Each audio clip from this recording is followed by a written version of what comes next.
கடந்த சில மாதங்களாகவே புது படம்ன்ற பேரில் கண்ட கண்ட கருமத்தை எடுத்து நம்மளை ஐசியூ வார்டில் தள்ளாதது தான் மிச்சமாக இருந்துச்சு.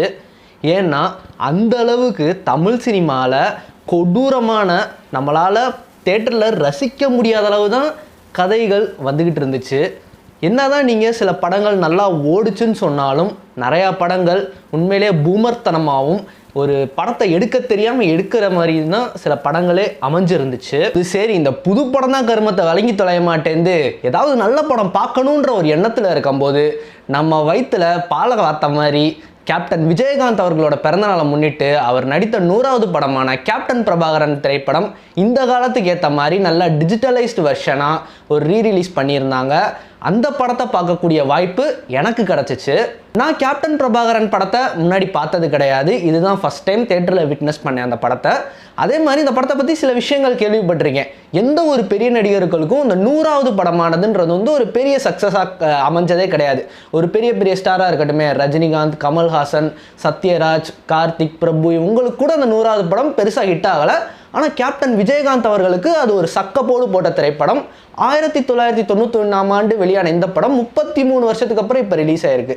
அந்த வருடம் இந்த படம் ஒரு பெரிய வசூல் சாதனையும் அதே மாதிரி மக்கள் மத்தியில் ஒரு பெரிய இடம் பிடிச்சதுலையும் அந்த வரிசையில் இந்த படம் இருக்குது அப்படின்றத நான் கேள்விப்பட்டிருக்கேன். பட் இந்த படத்தை நான் முன்ன பின்ன பார்த்தது கிடையாது.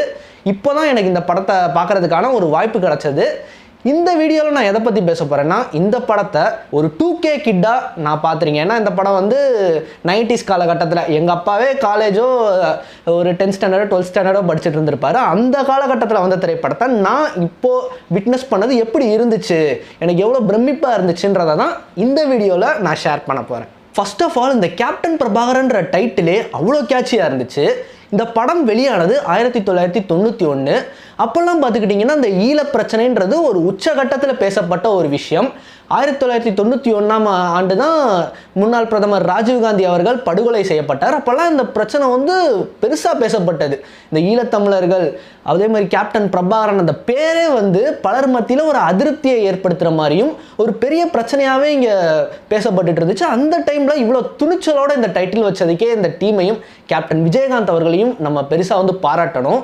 பெரும்பான்மையான ஹீரோக்கள் 100வது படம் வந்துட்டா யாராவது எக்ஸ்பீரியன்ஸ்டு டைரக்டரோட தான் ஒர்க் பண்ணுவாங்க. ஆனால் விஜயகாந்த் அவர்கள் சற்றே மாறுதலாக ஒரு இளம் இயக்குனரான இப்போ தான் ஒரு 2வது படம் எடுக்கிறார் அந்த இயக்குனர், அவரோட ஒர்க் பண்ணார். அவர் முதல் படமும் கேப்டன் விஜயகாந்த் அவர்களை வச்சு தான் புலன் விசாரணைன்ட்டு ஒரு படம் எடுத்து ஹிட் கொடுத்தாரு. அதே டைரக்டர் தான் தன்னுடைய 100வது படத்தையும் எடுக்க வச்சார் கேப்டன் விஜயகாந்த் அவர்கள். அவர் தான் டைரக்டர் RK செல்வமணி. இந்த படத்தை பார்க்கும்போது சில விஷயங்கள் எனக்கே ரொம்பவே வியப்பாக இருந்துச்சு.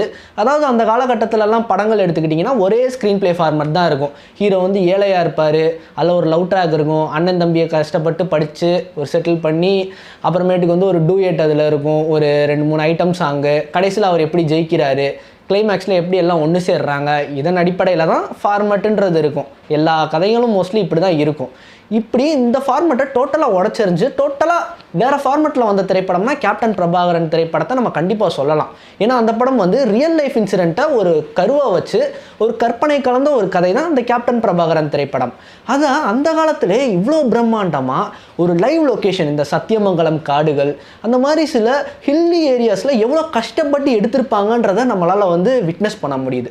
முக்கியமாக வீரப்பன் அவர்கள் அந்த காலத்தில் வந்து ஒரு பெருசாக பேசப்பட்ட ஒரு நபர்.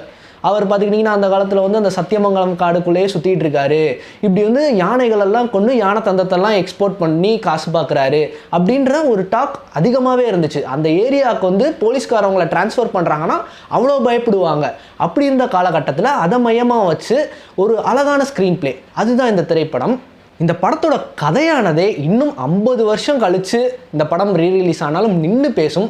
அந்தளவு ஒரு ஃப்ரெஷ்ஷான தற்கால அரசியலுக்கு ஏற்ற மாதிரியான வசனங்கள் அடக்கிய ஒரு அருமையான ஒரு கதைக்களம்.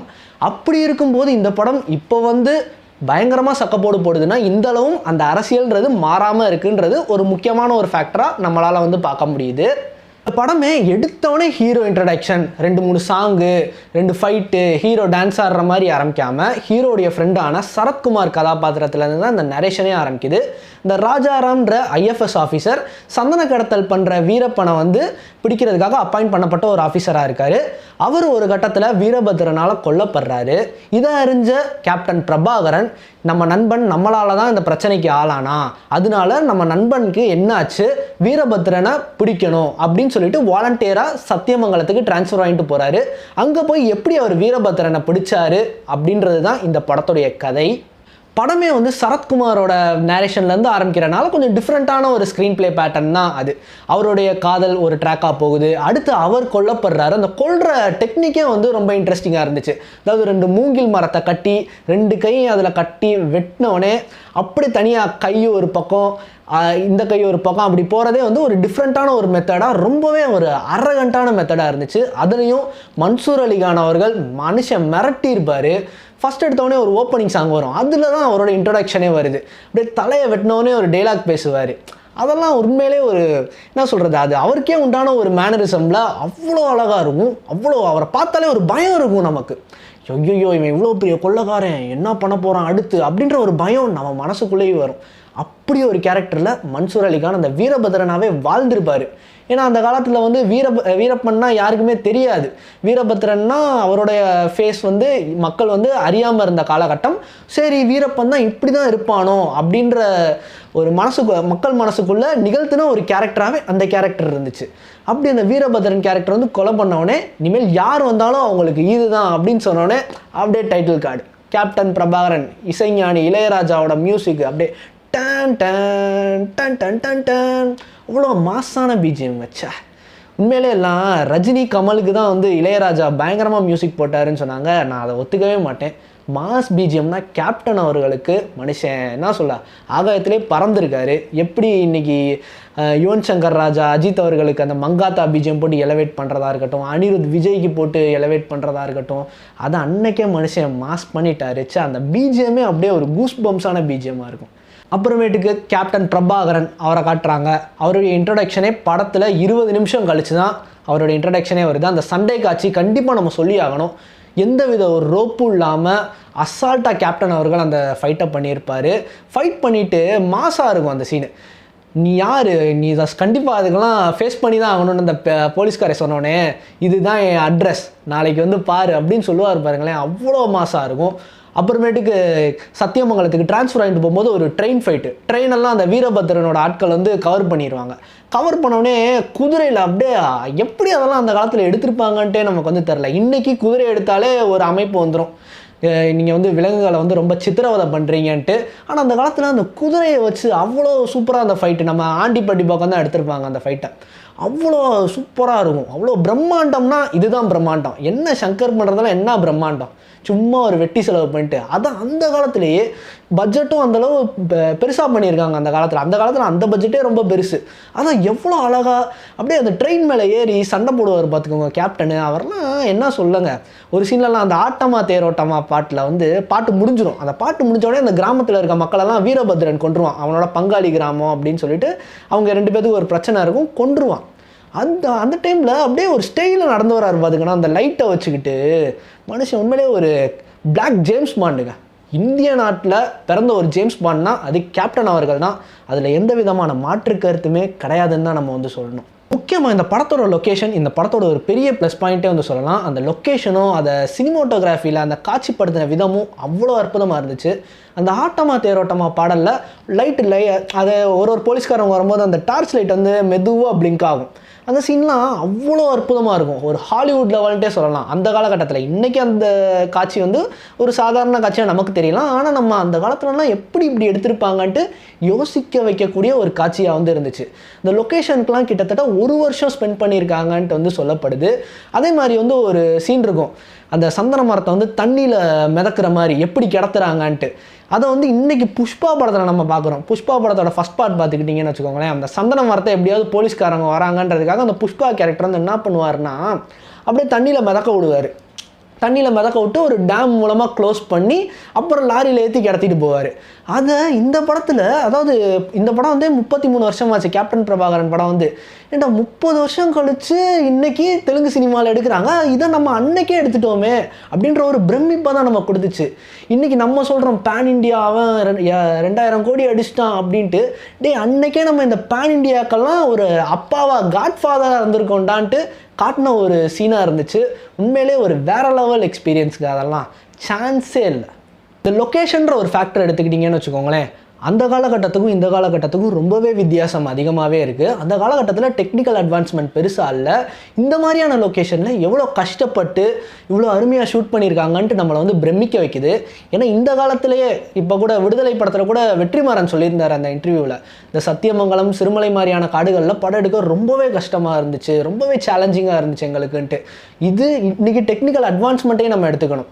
அந்த காலத்தில் இப்படி ஒரு ரொம்பவே ஒரு கம்மியான டெக்னிக்கல் அட்வான்ஸ்மெண்ட்டோட இவ்வளோ அற்புதமான படத்தை எடுத்திருக்காங்கன்னா எவ்வளோ ஜீனியஸான ஒரு டெக்னிக்கல் டீமாக அது இருந்திருக்கணும். முக்கியமாக அந்த லொக்கேஷனில் இன்னொரு சீனையும் நான் சொல்லணும். அதாவது ஒரு போட்டில் வந்து கார் நிற்கும், அந்த கார் அப்படியே அந்த போட் அப்படியே நகரும், அந்த போட் அப்படியே காரோட சேர்த்து நகர்ந்து ஒரு கிராமத்துக்கு போகும். இதெல்லாம் உண்மையிலேயே ஐடியாவாகவே ரொம்பவே சூப்பராக இருந்துச்சு. லியாகத் அலி கான் அவர்களுடைய வசனம் இந்த படத்தோட ஒரு பெரிய பேக் போனாகவும் ஒரு பில்லராகவும் இருந்திருக்கு. ஏன்னா இன்றைக்கி என்னைய மாதிரி இளைஞர்களுக்கே இந்த மாதிரியான வசனங்கள் அவ்வளோ கேட்சியாக இருந்துச்சுன்னா பார்த்துக்கோங்க, எந்த அளவுக்கு அந்த வசனங்கள் இன்றைக்கி இருக்கிற அரசியலோடையும் ரிலேட் ஆகுது அப்படின்றத. அதையும் கேப்டன் விஜயகாந்த் அவர்கள் பேசும்போது அவ்வளோ மாஸாகவும் ஸ்டைலிஷாகவும் இருந்துச்சு அந்த வசனங்கள்லாம்.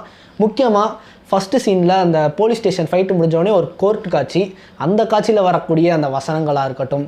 அதே மாதிரி டிஎஸ்பி, கேப்டன் பிரபாகரன், கலெக்டர் 3 பேத்துக்கு உண்டான ஒரு உரையாடல் நடக்கும். அதில் வந்து கேப்டன் சொல்லுவார், லீகலுக்கு லீகல், இல்லீகலுக்கு இல்லீகல், அடிக்கு அடி, உதைக்கு உத அப்படின்னு ஒரு மாசாக பேசுவார் பார்த்துக்கோங்களேன். அதெல்லாம் வேறு லெவல். கேப்டன் அவர்களை தவிர யார் பேசினாலும் அந்த வசனம் நல்லா இருக்காது.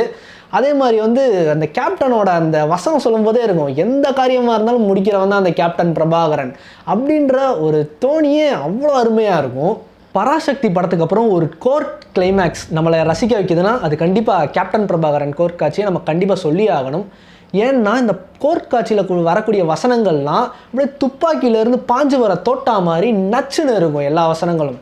வீரபத்ரனை நீங்கள் நல்லவன் நிரூபிக்கிறீங்களா அப்படின்னு அந்த பப்ளிக் ப்ராசிக்யூட்டர் கேட்டவனே, இல்லை அவனுக்குள்ளேயும் ஒரு மனிதாபிமானம் இருக்குது, அதைத்தான் நான் சொல்கிறேன் அப்படின்னு கேப்டன் பிரபாகரன் சொல்கிறதா இருக்கட்டும்.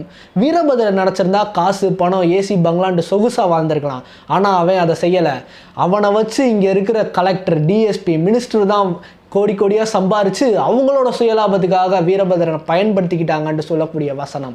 அதே மாதிரி வந்து இங்கே கவர்மெண்ட் சர்வெண்ட்டுன்றதே யாரும் கிடையாது, இங்கே கவர்மெண்ட்டே பீப்புளோட சர்வெண்ட் தான். ஏன் இங்கே இருக்க ஜட்ஜு கூட வந்து கவர்மெண்ட் சர்வெண்ட் தான்ட்டு கேப்டன் பிரபாகரன் சொல்கிற அந்த வசனங்கள்லாம் அவ்வளோ ஈர்ப்பாக இருக்கும், நம்மளை அப்படியே ஈர்க்கும், அப்படியே கூஸ் பம்ப்ஸாக இருக்கும் அந்த வசனங்கள்லாம். இந்த மாதிரியான வசனங்கள் பேசுகிறதுக்கே ஒரு துணிச்சல் இருக்கணும். அதை கேப்டன் விஜயகாந்த் அவர்கள் அவ்வளோ நச்சுன்னு இன்னைக்கு வரைக்கும் என்ன மாதிரி இளைஞர்களையும் அந்த வசனம் வந்து இருக்குதுன்னா பார்த்துக்கோங்க எந்த அளவுக்கு அந்த வசனங்கள் வந்து இன்றைக்கி வரைக்கும் மேட்ச் ஆகுதுன்ட்டு. அதுதான் நான் ஆரம்பத்திலேயே சொன்னேன், அந்தளவு ஈர்க்கக்கூடிய வசனங்கள் தான். சூப்பராக இருந்துச்சு அந்த வசனங்கள்லாம். முக்கியமாக வந்து எல்லா படத்துலேயும் வந்து அந்த கிளைமேக்ஸ்னால் அந்த வில்லனை பிடிச்சிட்டு கொடூரமாக கொன்னுட்டு முடிச்சுடுவாங்க. ஆனால் இதுலேயும் வில்லனை பிடிச்சதோட படம் முடியாது. வில்லனை பிடிச்சதுக்கப்புறம் ஒரு சீன் வருது, அதில் அந்த வில்லனை வந்து வேற ஆள், அந்த அரசியல்வாதியை வந்து கொண்டுடுறான் ஆளை வச்சு. அதுக்கப்புறம் தான் வில்லனையும் ஒரு நியாயப்படுத்துகிற மாதிரி தான் அந்த கிளைமேக்ஸுன்றது வந்து இருக்குது. அது எனக்கு ரொம்பவே இன்ஸ்பைரிங்காகவும் ரொம்பவே ரசிக்கும் விதமாகவும் இருந்துச்சு. அடுத்ததாக இசைஞானி இளையராஜா அவர்களுடைய இசையை நம்ம சொல்லியே ஆகணும். நான் முன்னாடியே சொன்ன மாதிரி அந்த எலவேட் பண்ணுற பிஜிஎம்மாக இருக்கட்டும், அதே இந்த கிளைமேக்ஸில் ஒரு மாதிரி போட்டிருப்பாரு, done done done done done done done. அந்த பிஜிஎம்ஐ இன்றைக்கி கோட் படத்தில் யூஸ் பண்ணுறாங்கனாலே பார்த்துக்கணும் அந்த பிஜிஎம் எந்தளவு ஒரு எஃபெக்டிவான பிஜிஎம்ட்டு. அதே மாதிரி பாடல்கள் 2 பாடல்கள் தான், ரெண்டுமே கதைக்கு தேவையான பாடல்களாக தான் இருக்கும். ஒன்று வந்து ஓப்பனிங் ஒரு செலிப்ரேஷன் சாங்கு, இன்னொன்றும் செலிப்ரேஷன் சாங்கு. பாசமுள்ள பாண்டியரே வந்து எடுத்தவொடனே வரும், அந்த ஊரில் ஒரு ஃபெஸ்டிவல் சாங் மாதிரி. அடுத்து ஆட்டமா தேரோட்டமா சாங் வந்து உண்மையிலேயே சூப்பராக இருக்கும். அந்த பாட்டுக்கு வந்து இன்றைக்கி வர தேட்டரில் செலிப்ரேட் பண்ணி ஆடுறாங்க அந்த பாட்டுக்கு. அதை பார்க்கும்போதே பாடுறா இன்னும் அந்த சாங்குக்கு வந்து அந்த மாஸ்க் குறையாமல் இருக்குன்ற மாதிரி தான் ஃபீல் வந்து நமக்கு வந்து கொடுத்துச்சு. அந்தளவு அந்த சாங்கும் கதைக்கு தேவையானதாக தான் இருக்கும். அதாவது வீரபத்ரனும் அவனோட பங்காளி கிட்டும் சந்தித்து ஒரு செலிப்ரேஷன் சாங், அப்படி ஒரு கதையாக தான் இருக்குமே தவிர, அப்படி ஒரு பாடலாக தான் இருக்குமே தவிர, தேவையில்லாமல் அந்த மோனிகா பாட்டு மாதிரி கதைக்கு தேவையில்லாத பாட்டாலாம் இந்த படத்தில் எதுவுமே இருக்காது. சொல்லப்போனால் இந்த படமே பாடல்களே இல்லாமல் தான் எடுத்திருக்காங்க. இளையராஜா அவர்கள் தான் 2 இடம் இருக்குது, கண்டிப்பாக நம்ம பாட்டு போட்டால் நல்லா ஒர்க் ஆகும்னு சொல்லி அவர் தான் கம்போஸ் பண்ணியிருக்காரு. இப்படி எல்லா டெக்னீஷியனும் சேர்ந்து ஒரு படைப்பு மாஸாக குக் பண்ணியிருக்காங்கன்னா அதுக்கு ஒரு எக்ஸாம்பிள் கண்டிப்பாக கேப்டன் பிரபாகரன் திரைப்படமாக தான் இருக்கும்.